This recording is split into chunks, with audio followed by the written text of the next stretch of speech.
O Senhor está aqui. O Senhor está aqui. Vinde adorá-lo, vinde exaltá-lo. O Senhor está aqui. O Senhor está aqui. O Senhor está aqui. Vinde adorá-lo, vinde exaltá-lo. O Senhor está aqui. Vamos entoar louvores ao seu nome, vamos exaltar as suas maravilhas. Toda a terra e céus deem o seu louvor. Vamos adorar o grande Criador. O Senhor está aqui. O Senhor está aqui. Vinde adorá-lo, vinde exaltá-lo. O Senhor está aqui. Nuvens e trovões proclamem sua glória. Mundos e nações inclinem-se a Ele. Dele é o poder, dele é o louvor. Vamos adorar o grande Criador. O Senhor está aqui. O Senhor está aqui. Vinde adorá-lo, vinde exaltá-lo. O Senhor está aqui.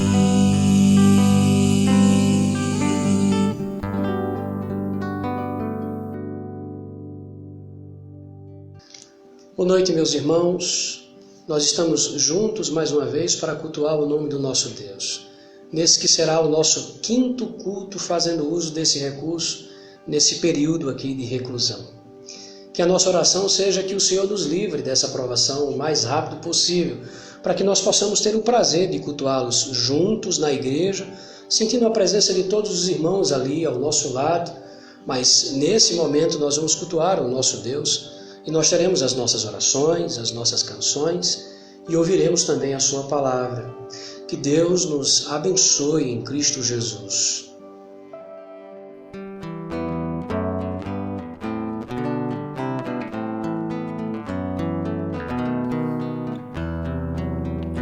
Ao Deus de Abraão louvai, do vasto céu, Senhor, eterno e poderoso Pai e Deus de amor. Augusto Deus Jeová, que terra e céu criou. Minha alma ao nome abençoará, do grande eu sou. Ao Deus de Abraão louvai, eis por mandado seu. Minha alma deixa a terra e vai gozar no céu. O mundo desprezei, seu lucro e seu louvor, e Deus por meu quinhão tomei e protetor. Meu guia Deus será, seu infinito amor, feliz em tudo me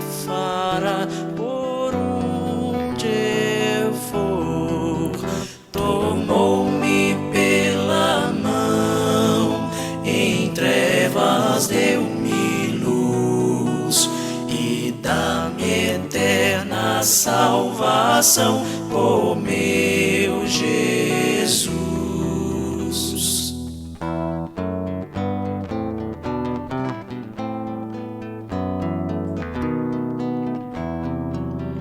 Meu Deus por si jurou, e nele confiei, e para o céu que preparou eu subirei. Seu rosto irei eu ver, fiado em seu amor, e eu hei de sempre engrandecer meu Redentor.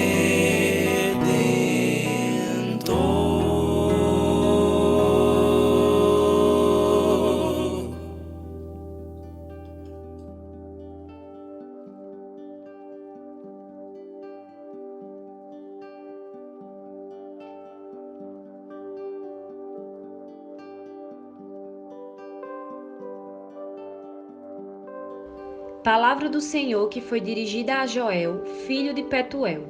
Ouvi isto, vós, velhos, e escutai, todos os habitantes da terra. Aconteceu isto em vossos dias, ou nos dias de vossos pais? Narrai isto a vossos filhos, e vossos filhos o façam a seus filhos, e os filhos destes a outra geração. O que deixou o gafanhoto cortador, comeu o gafanhoto migrador. O que deixou o migrador, comeu o gafanhoto devorador. O que deixou o devorador, comeu o gafanhoto destruidor. Ébrios, despertai-vos e chorai, uivai todos os que bebeis vinho, por causa do mosto, porque está ele tirado da vossa boca. Porque veio um povo contra a minha terra, poderoso e inumerável. Os seus dentes são dentes de leão, e ele tem os queixais de uma leoa. Fez de minha vide uma assolação, destroçou a minha figueira, tirou-lhe a casca, que lançou por terra.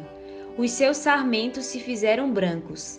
Lamenta com a virgem que, pelo marido da sua mocidade, está cingida de pano de saco.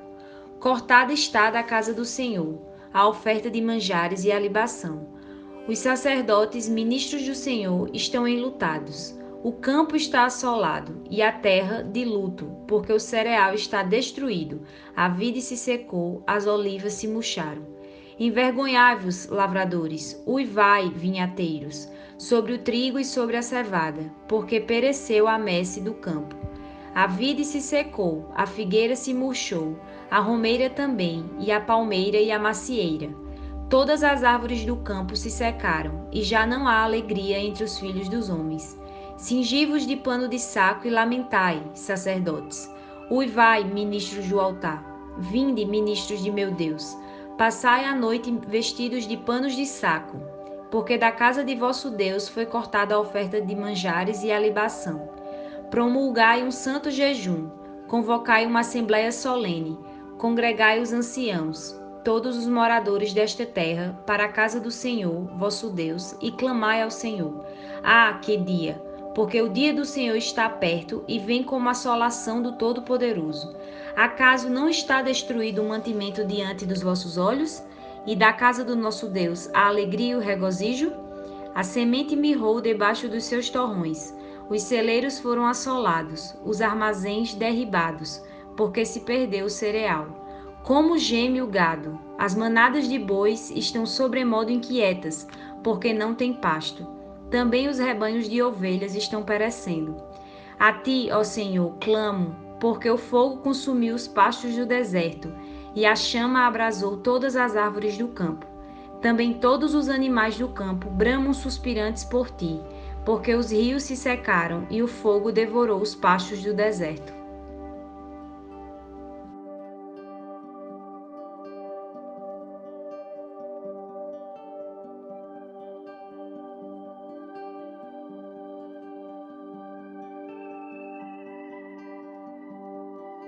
Senhor nosso Deus, nós estamos diante da Tua presença, Pai, para Te agradecer pela Tua fidelidade, pela Tua providência, pela Tua paciência para conosco, Senhor. Obrigada porque o Senhor tem suprido as nossas necessidades, sejam elas físicas ou emocionais, Senhor. Muito obrigada, Pai. E em especial te agradecemos pela reconciliação contigo, Senhor, através de Cristo Jesus. O maior presente que poderíamos receber, Pai, é conhecer ao Senhor, ter a vida eterna, Pai. Muito obrigada por isso. Nunca vamos conseguir retribuir ao Senhor, por isso te somos tão gratos, Senhor. Mas também te pedimos, Pai, que possamos pelo menos demonstrar, Senhor Deus, a nossa gratidão através da obediência a Ti, Senhor Deus, porque temos sido tão falhos, Pai, contigo. Nos perdoa, Pai, porque temos pensado, temos agido, temos falado aquilo que é em desacordo com a Tua palavra, que te desagrada, Senhor. Nos perdoa em nome de Cristo Jesus, Pai, para que possamos renovar, Senhor Deus, o nosso dia, renovar a nossa fidelidade ao Senhor, Pai, para que possamos nos derramar aos Teus pés, Senhor Deus, limpos, através de Cristo Jesus, através do Teu perdão, Senhor. Muito obrigada porque sabemos, Pai, que o Senhor tem prazer na misericórdia, Senhor Deus. O Senhor não é como nós. O Senhor nos perdoa de verdade, Senhor Deus, quando em nosso coração há arrependimento, Senhor Deus. Em nome de Cristo Jesus, nos ajuda a mostrar esses frutos de arrependimento, Senhor Deus, pela nossa vida, Senhor Deus, pela nossa mudança de vida, Senhor Deus, em nome de Cristo Jesus. Pai, nós também queremos te pedir, Pai, para que o Senhor nos oriente, nos dê sabedoria nesses momentos difíceis, Senhor Deus, e que o Senhor possa ser, Senhor, com aquelas famílias que estão precisando mais, Senhor Deus, da Tua atenção, Senhor Deus, da Tua fidelidade, em nome de Cristo Jesus. Supre as necessidades delas, Senhor Deus. Sê com a saúde delas, Senhor Deus. Nos ajuda também como igreja, Pai, a dar suporte em tudo aquilo que pudermos fazer, Senhor. Em nome de Cristo Jesus. Nós também te pedimos, Pai, pelo Teu servo que irá ministrar a Tua palavra, Senhor Deus. Que o Senhor possa iluminá-lo e que o Senhor possa realmente, Senhor Deus, fazer com que a Tua palavra traga mudanças em nossas vidas, Senhor Deus. Não só que achemos bonita a Tua palavra, não só que aprendamos, mas que coloquemos em prática, Senhor Deus. Em nome de Cristo Jesus, é assim que nós choramos. Amém.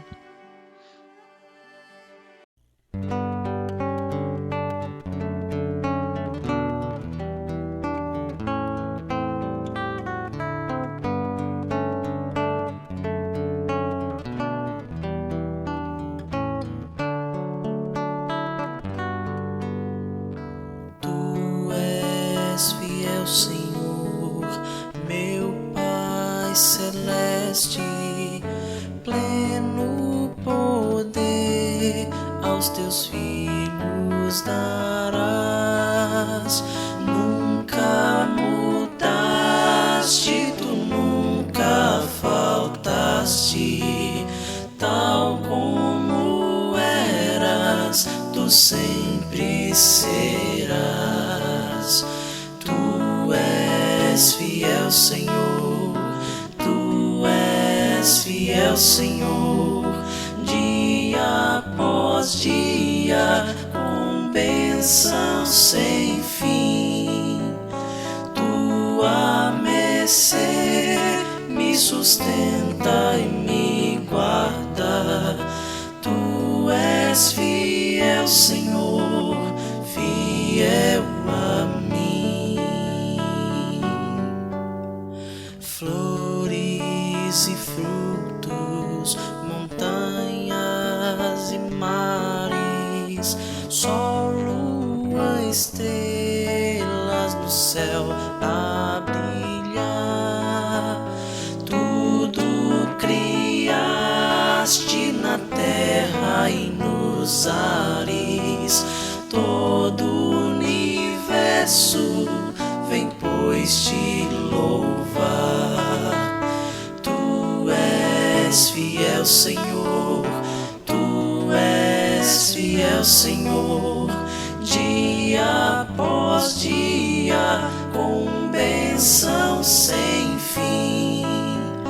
Tua mercê me sustenta e me guarda. és fiel, Senhor, fiel a mim.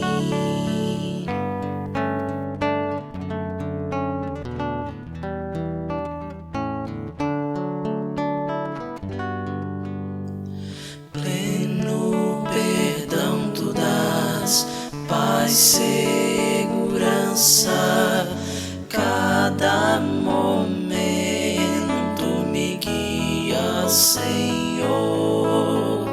e no porvir, ó que doce esperança, desfrutarei do teu rico favor. Tu és fiel, Senhor, tu és fiel, Senhor, dia após dia, com bênção sem fim. Tua mercê me sustenta e me guarda. Tu és fiel, Senhor, fiel a mim.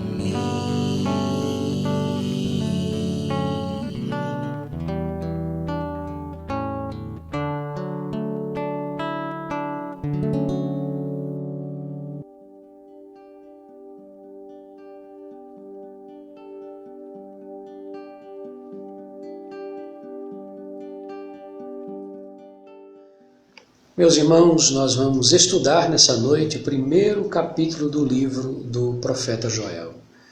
Esse texto que nós vamos tratar, esses 20 versículos, foram lidos na liturgia do nosso culto há alguns instantes. Queridos, quase nada se sabe a respeito desse profeta de Deus, o profeta Joel. A única informação que nós temos, na verdade, é o nome do seu pai, que é citado no primeiro versículo do livro. E o fato de ter sido citado o nome do seu pai diz respeito à importância dele.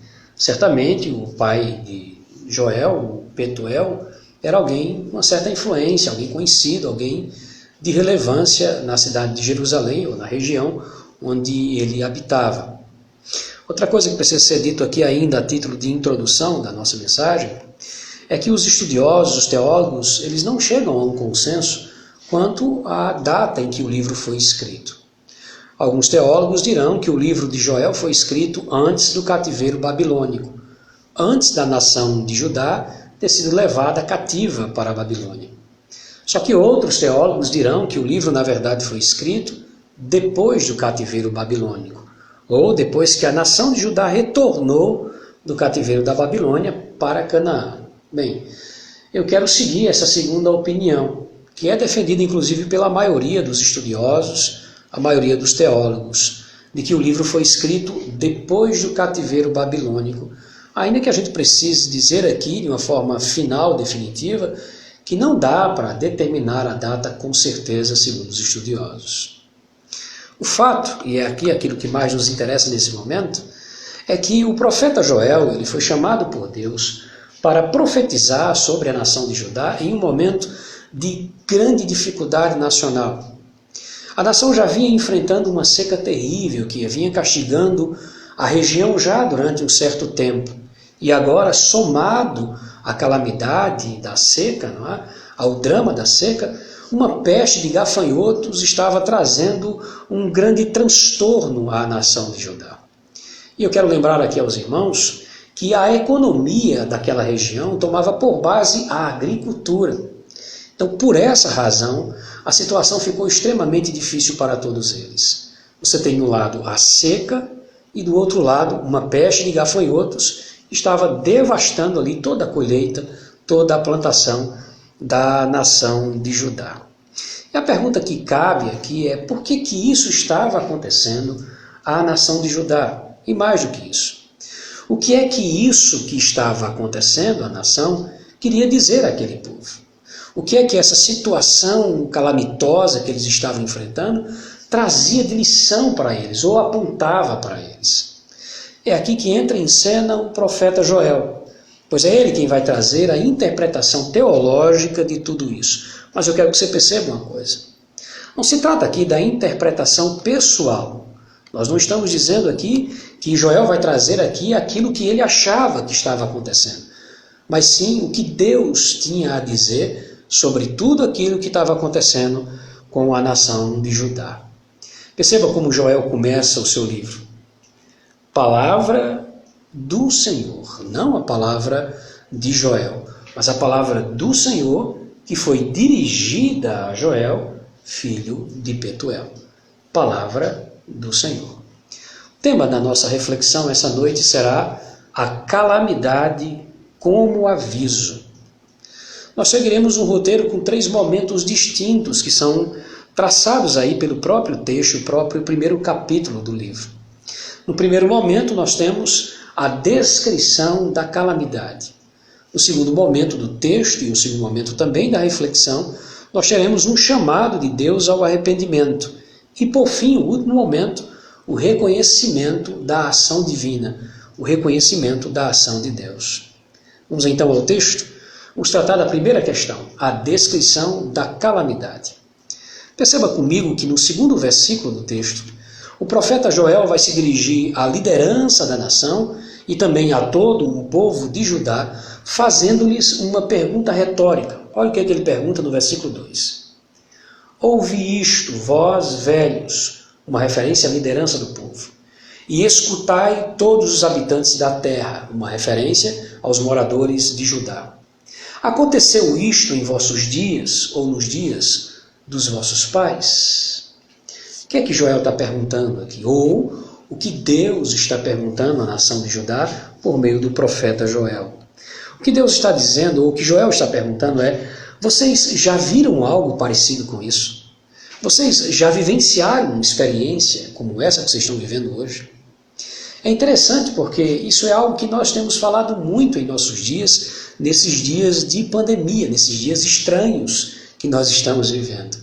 Nós ouvimos muitas pessoas dizerem, ou nós mesmos muitas vezes dizemos coisas do tipo: eu nunca vi algo assim em minha vida, ou eu jamais imaginaria que algo desse tipo pudesse acontecer conosco. E é exatamente esse tipo de pergunta que Joel está fazendo aqui ao povo de Judá, ou que Deus está fazendo aqui ao povo de Judá por meio do profeta. Vocês já viram algo assim na vida de vocês?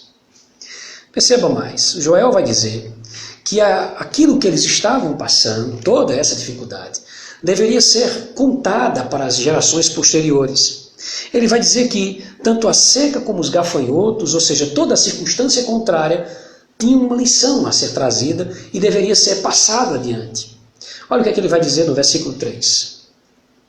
Narrai isto a vossos filhos, e vossos filhos o façam a seus filhos, e os filhos destes a outra geração. É interessante porque essa semana eu conversava com um jovem de 15 anos e dizia a ele que o que nós estamos enfrentando hoje, ele contaria para os seus filhos e para os seus netos. Mas eu quero que você perceba que a fala do profeta Joel aqui tem um tom de ordem, de advertência, de orientação. Quando ele diz, narrai isto a vossos filhos, o que ele está dizendo é que é necessário que eles digam essas coisas que estavam acontecendo aos outros, às gerações posteriores, como um aviso, para que eles não cometessem os mesmos erros e não viessem aí a sofrer as mesmas consequências. E o que é que estava acontecendo com a nação de Judá? Joel então, ou Deus, por meio de Joel, passa a descrever em detalhes toda a calamidade. Acompanhe comigo o versículo 4, o que é que ele diz? O que deixou o gafanhoto cortador, comeu o gafanhoto migrador. O que deixou o migrador, comeu o gafanhoto devorador. E o que deixou o devorador, comeu o gafanhoto destruidor. O que Joel está descrevendo aqui são as ondas de ataques desses insetos que Judá havia sofrido. Uma verdadeira peste de insetos que, como nós veremos na sequência do texto aqui, deixou um terrível rastro de destruição e acabou com a economia da nação. Perceba que há uma sequência que é narrada por ele aqui. Ele diz que o que a primeira onda de insetos não destruiu, a segunda onda que veio após fez.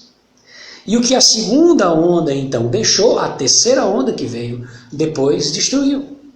E o resto que não foi comido ou que não foi devorado aí pela terceira onda, foi por fim comido ou devorado pela quarta onda de insetos, não restando então absolutamente nada diante da nação de Judá.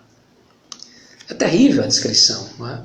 E o resultado disso, o resultado de todo esse caos promovido por essa peste de insetos, viria a ser sentido por todos da nação, até mesmo pelas pessoas mais insensíveis, aqueles que seriam os mais despreocupados da nação. Veja o que ele diz no versículo 5. Ébrios, despertai-vos e chorai, uivai todos os que bebeis vinho por causa do mosto, porque está ele tirado da vossa boca. O que ele está dizendo aqui? Ele está dizendo, acordem bêbados. Bêbados, chorem e gritem. Por quê? Porque vai faltar uva para fazer o vinho.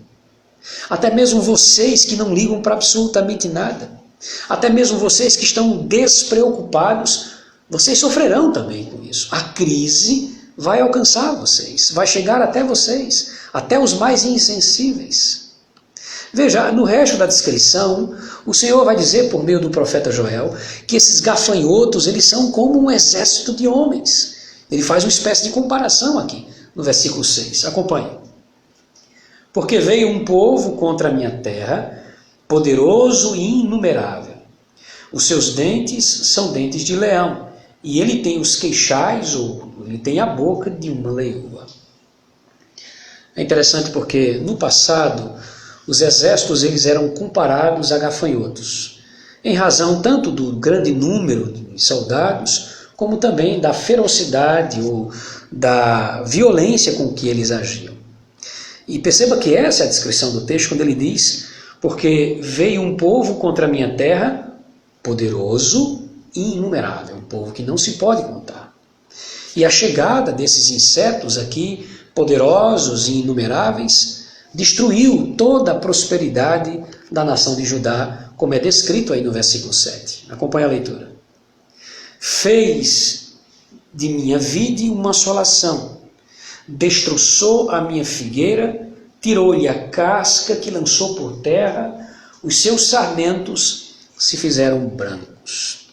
Você percebeu aqui? Ele descreve a destruição promovida por esse exército de gafanhotos, que é comparado aqui a um exército no versículo 6. No verso 7 ele descreve em detalhes a destruição promovida por eles, quando ele diz que esse exército assolou as videiras, destroçou as figueiras, arrancou até mesmo a casca das árvores, ao ponto dos galhos ficarem brancos, ou os galhos ficarem desnudos, sem folhas. Era uma descrição aqui dramática, né?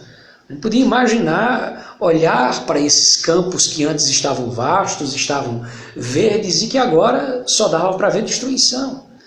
E é interessante que toda a nação é chamada para lamentar profundamente o que estava acontecendo em Judá. Tanto que o Senhor vai fazer uma descrição, aqui ele faz uma espécie de comparação dramática no versículo 8. Olha, acompanhe o verso 8. Lamenta com a virgem, que pelo marido de sua mocidade está cingida de pano de saco. Deus está fazendo uma comparação, ele está fazendo uma comparação com uma moça que casou, uma moça jovem, casada, recém-casada, mas que antes da consumação do seu casamento com a coabitação, o esposo dela morreu.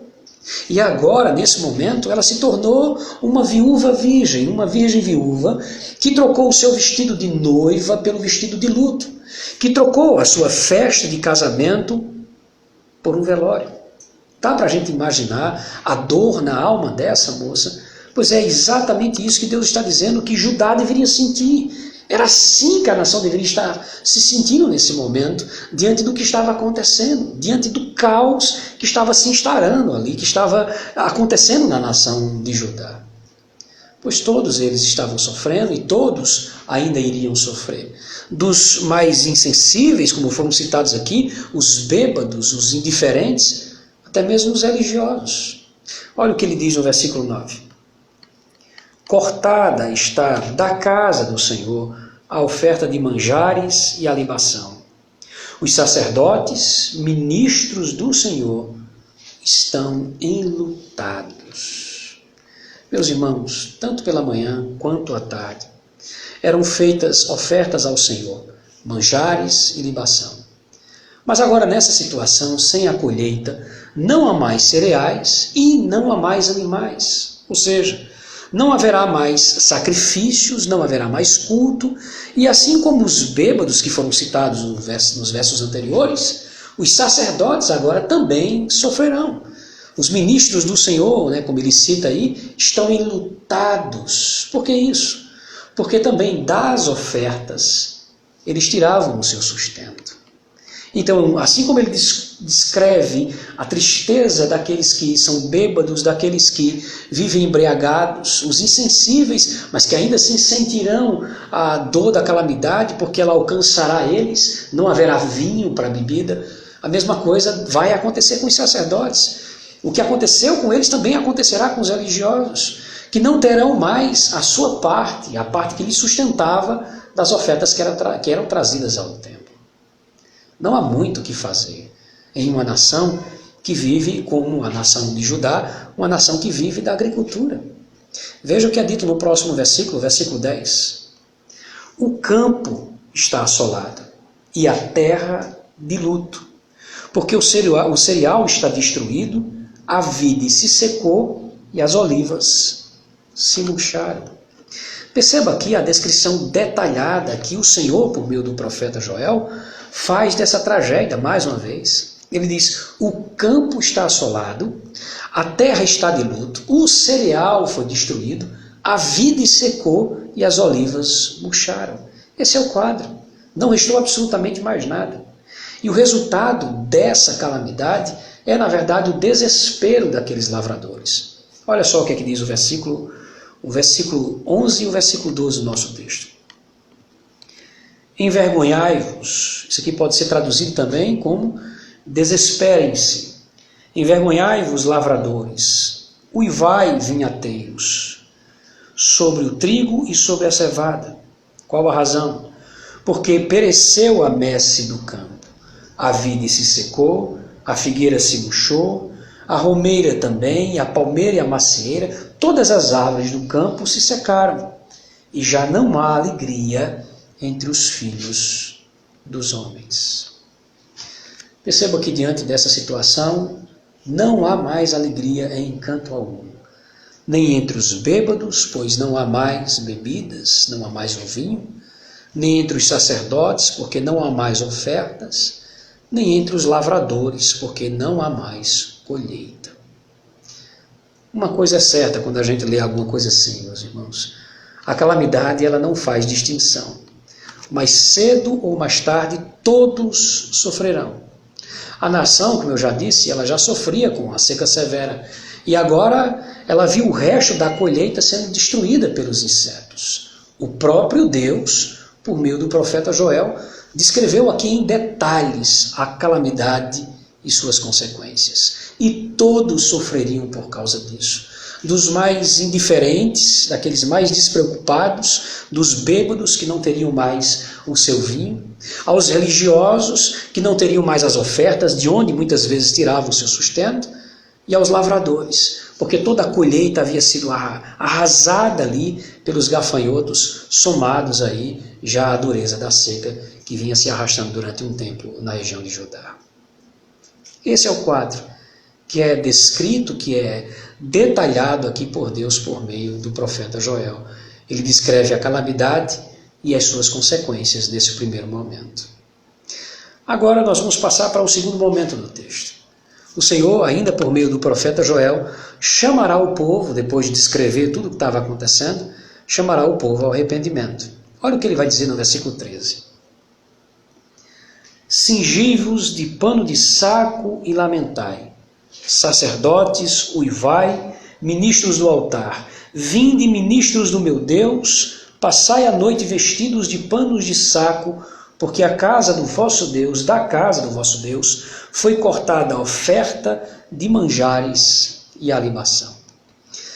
Pano de saco aqui nesse contexto é uma referência clara ao arrependimento. E perceba que quem deveria lamentar primeiramente eram os sacerdotes, que são chamados aqui de ministros do altar, de ministros do meu Deus.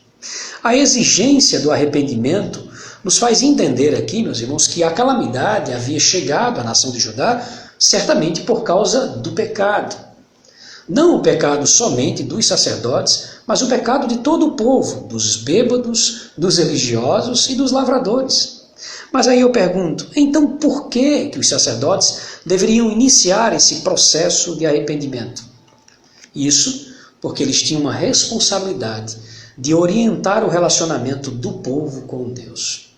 Então perceba, tanto na necessidade de se obedecer ao Senhor, eles deveriam ser o exemplo ao povo, quanto também na tristeza em relação ao pecado, eles deveriam dar exemplo ao povo em relação a isso, mas da mesma forma em relação ao arrependimento. Os sacerdotes deveriam servir de exemplo para o povo também quanto ao arrependimento. Se o ministro de Deus ele for negligente e insensível ao pecado, todo o povo também será. Queridos, a necessidade de arrependimento, então, no texto começa com os sacerdotes, mas se estende aqui a todos os demais moradores da nação de Judá. Olha o que ele vai dizer no versículo 14. Promulgai um santo jejum, convocai uma assembleia solene, congregai os anciãos, uma referência à liderança, todos os moradores da terra, uma alusão aqui aos moradores de Judá, para a casa do Senhor vosso Deus, e clamai ao Senhor.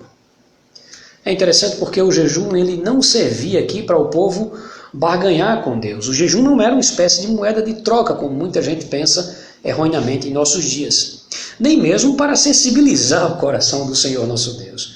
Mas o jejum servia para que o povo pudesse, então, separar um tempo para dedicar uma atenção especial aos assuntos espirituais, coisa que pelo contexto já não estava acontecendo. Eu quero que você perceba aqui, na sequência, a ordem dada por Deus aqui aos sacerdotes nesse versículo. Ele diz, promulgai um jejum, convoquem uma reunião, congregue os líderes do povo e o próprio povo, junta todo mundo na casa do Senhor e clamem. Isso é o próprio Deus que está dizendo ao povo, clamem a mim. Juntem-se todos vocês, se arrependam dos seus pecados, a começar pelos sacerdotes, que precisam servir de exemplo para o povo. Junta todos, do maior ao menor, na casa do Senhor e suplica perdão a Deus. Clamem ao Senhor que Ele os livre da situação em que vocês estão vivendo. Todos deveriam se arrepender dos seus pecados. Todos deveriam separar um tempo para tratar disso de uma forma especial e clamar perdão ao Senhor. Eu quero que você perceba que a calamidade aqui deveria servir exatamente para isso. Um alerta em relação aos pecados, um alerta em relação à qualidade da vida espiritual. Nós estamos passando por uma calamidade. E essa calamidade também nos diz a mesma coisa. Esse é o momento de pensar a respeito da nossa própria vida espiritual em relação ao nosso Deus. Mas eu pergunto, se a calamidade ela servia para alertar o povo em relação aos seus pecados, então a calamidade era algo que vinha da parte do próprio Deus? E é esse o terceiro momento do texto, o reconhecimento da ação divina. Veja o que Joel diz aí no versículo 15 do nosso texto. Ah, que dia! Porque o dia do Senhor está perto e vem como assolação do Todo-Poderoso. Ah, que dia! O dia do Senhor. O dia do Senhor, na verdade, meus irmãos, é o tema do livro do profeta Joel. E esse termo, dia do Senhor, é uma expressão usada para se referir à intervenção de Deus, tanto para condenar os homens, quanto para abençoar os homens. E esse aqui é o ponto alto de todo esse capítulo 1, porque o profeta Joel, ele parece olhar aqui para dois eventos na história. Parece que nesse momento, Joel não olha apenas a circunstância que Judá estava passando, mas há uma perspectiva de futuro, há um olhar de Joel em relação ao futuro. Ele olha para o que estava acontecendo com a região ou com a nação de Judá, a seca e a praga dos gafanhotos, ele percebe isso, ele nota a consequência, o resultado disso nas pessoas, o desespero, a fome, a tristeza e a morte, e ele lamenta por isso. Mas ao mesmo tempo parece que ele faz uma espécie de associação com algo que ainda viria. Perceba o texto novamente. Porque o dia do Senhor está perto e vem como a assolação do Todo-Poderoso. Ainda vem. tudo aquilo que a nação de Judá estava sofrendo vinha realmente da parte de Deus. Há aqui um reconhecimento quanto a isso. Mas aquilo era somente um reflexo do grande dia do Senhor. O dia em que o Senhor virá para julgar essa terra. Naquele dia toda a terra, não apenas Judá, mas toda a terra sofrerá a assolação do Todo-Poderoso. O que Joel faz aqui é que ele liga o que está acontecendo com a nação de Judá com aquilo que acontecerá um dia com toda a terra. Em que dia? No grande dia do Senhor. Esse dia é chamado pelo profeta Isaías do dia da vingança do nosso Deus. Os versículos 16 a 18, Joel faz uma indagação ainda nesse sentido. Acompanhe comigo o que ele vai dizer. Verso 16. Acaso não está destruído o mantimento diante dos vossos olhos? E da casa do nosso Deus não está destruída a alegria e o regozijo? A semente mirrou debaixo dos seus torrões. Os celeiros foram assolados, os armazéns foram derribados, porque se perdeu o cereal. Como geme o gado, as manadas de bois estão de modo, sobremodo inquietas, porque não tem pasto. Também os rebanhos de ovelhas estão perecendo. Ele pergunta: não foi exatamente isso que aconteceu com vocês? Não é isso que está aí diante dos olhos de vocês? Não é isso que vocês estão vendo? E ele lista, não é? Acabou o mantimento, acabou a alegria, mirrou a semente, não há mais celeiros e nem armazéns. Por quê? Porque não há mais comida para colocar nesses lugares. O gado está com fome, os bois estão inquietos porque não há mais pasto e as ovelhas, elas estão morrendo. Mas isso ainda não é absolutamente nada diante do dia do Senhor que vem com uma assolação do Todo-Poderoso. Você percebeu aqui que ele fez a junção do verso 15 aos versos 16 a 18? Ah, que dia, aquele dia que virá. E aí no verso 16 ele diz: não é isso que vocês estão vendo que está acontecendo? Não se compara àquilo que vai acontecer naquele grande e terrível dia. E uma vez que o profeta Joel ele reconhece aqui que há uma ação divina de Deus, né? Uma ação divina na calamidade, o profeta então encerra fazendo uma súplica ao Senhor. Como ele, o profeta Joel, foi o primeiro a chamar o povo ao arrependimento, ele também deveria ser o primeiro a dar atenção à advertência vinda do próprio Deus. E ele realmente ensina ao povo o que fazer e como fazer nesses momentos. Verso 19 e 20 diz: A ti, ó Senhor, clamo, porque o fogo consumiu os pastos do deserto e a chama abrasou todas as árvores do campo. Também todos os animais do campo bramam, suspirantes por ti, porque os rios se secaram e o fogo devorou os pastos do deserto. O profeta Joel clama pela misericórdia de Deus, ensinando ao povo de Judá e a nós que é assim que nós devemos fazer em tempos de calamidade. Meus irmãos, eu quero pensar aqui, para encerrar de uma forma aplicativa com vocês, em pelo menos 3 lições que nós poderíamos extrair desse texto. A primeira delas: em tempo de crise, como esse tempo que nós estamos vivendo hoje, Deus sempre tem uma palavra para o seu povo. Isso não era uma realidade apenas do passado. Ainda hoje, saber dessa verdade deve nos motivar aí a encontrar ajuda, direção e conforto na Sagrada Escritura em tempos difíceis. E é por essa razão que eu preciso perguntar a você e a mim também: onde você tem buscado conforto nesses dias de calamidade? Onde você tem buscado conforto nesses dias difíceis que nós estamos vivendo? Onde você tem buscado respostas para o que nós estamos vivenciando? Como anda a sua leitura bíblica? Você que talvez em outro tempo dizia como resposta que não tinha uma vida devocional tão disciplinada, tão ativa, porque não tinha tempo. Que resposta você daria nos dias de hoje para continuar muitas vezes negligente em relação à sua vida devocional, em relação à sua leitura bíblica? Deus sempre tem uma palavra para o seu povo em tempos difíceis. O problema é que nós muitas vezes não buscamos o Senhor nesses dias, ou não buscamos ouvir ao nosso Deus nesses dias. O que eu percebo é que nos momentos difíceis nós estamos muito prontos para falar a Deus, para conversar com o Senhor, para dizer a Ele as nossas agonias, a nossa tristeza, o nosso desespero. E isso realmente é interessante e válido, é fato. Mas qual o nosso interesse em ouvir Deus falar ao nosso coração? Você pode medir o seu interesse pela maneira como você tem tratado as suas devocionais, pela maneira como você tem lidado aí com o seu interesse em estudar, em aprender mais da Sagrada Escritura. Deus sempre fala ao seu povo em tempos de crise.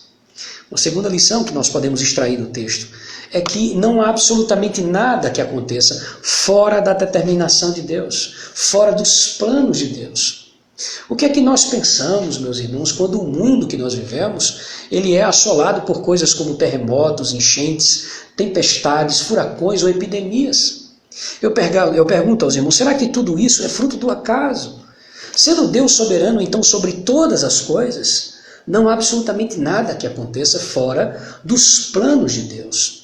Calamidades são obras da providência divina, e isso é inegável quando nós estudamos as Escrituras Sagradas. E todas essas obras de Deus, ainda que nós não entendamos devido à nossa própria limitação, todas elas declaram a glória de Deus, todas elas glorificam a Deus. Isso deve trazer conforto e consolo para a alma de todo cristão. Saber que, independente de quão terríveis são as circunstâncias, há sim um Deus bom e sábio que está cumprindo o seu propósito. Há um Deus bom, sábio, que ama o seu povo, que está conduzindo a história segundo sua própria vontade, segundo os seus planos eternos, já decretados na eternidade. Terceira coisa que nós podemos aprender aqui com esse texto é que saber que essas calamidades acontecem por determinação divina, como vimos na segunda lição, deve ou deveria gerar temor de Deus nos nossos corações, nos corações dos homens. Isso deveria nos fazer refletir sobre os pecados que nós praticamos contra esse Deus que é soberano. Veja o clamor do profeta Joel. Veja a chamada de Deus usando o profeta para que o povo se arrependesse dos seus pecados. Meus irmãos, as calamidades são meios usados por Deus para derrubar por completo a autoconfiança humana, para destruir a arrogância e a altivez humana. Perceba como nós conseguimos aprender da calamidade. Perceba como nós entendemos diante dessa pandemia, desse vírus que nos acometeu nesses dias, o quanto nós somos frágeis. O quanto nós somos frágeis. Como tudo aquilo que é material e que nós possuímos, ou que dizemos ser nosso, como tudo isso é vulnerável, como tudo isso é frágil demais. Porque é hoje tudo isso e pode muito bem não ser amanhã. Perceba como tudo isso tem a nos ensinar e parece que nós muitas vezes perdemos a chance de aprender essas coisas. Vale realmente a pena viver sem priorizar a vida espiritual, sem priorizar a vida com Deus? Jesus já havia dito a nós que não. Buscai primeiro o reino de Deus, o Senhor nos disse.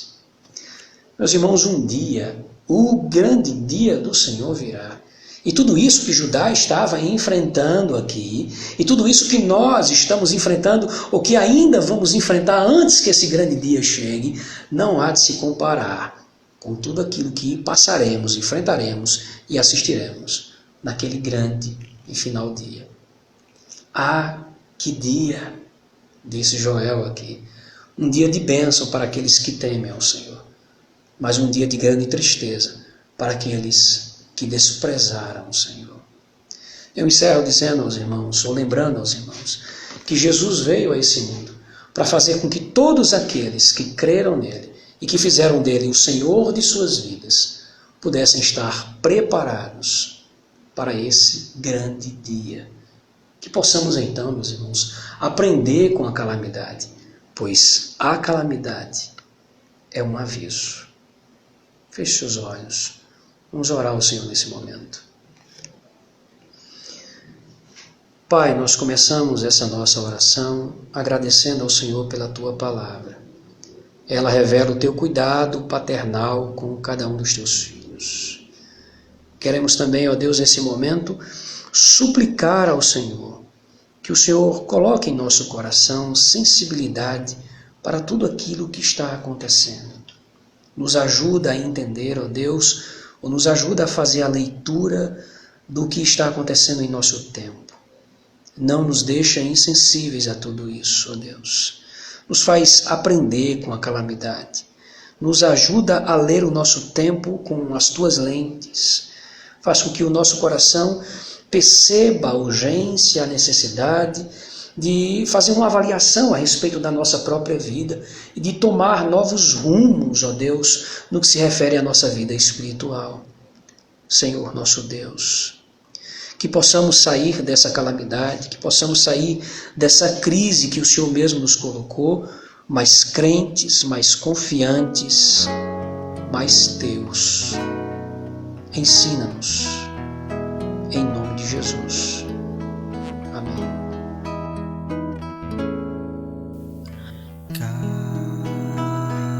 Cada instante contigo, Senhor, que passo aos teus pés,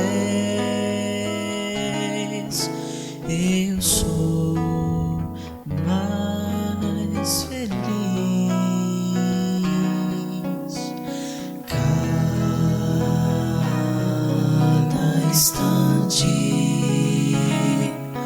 contigo, Jesus, é paz em minha alma, suave amor.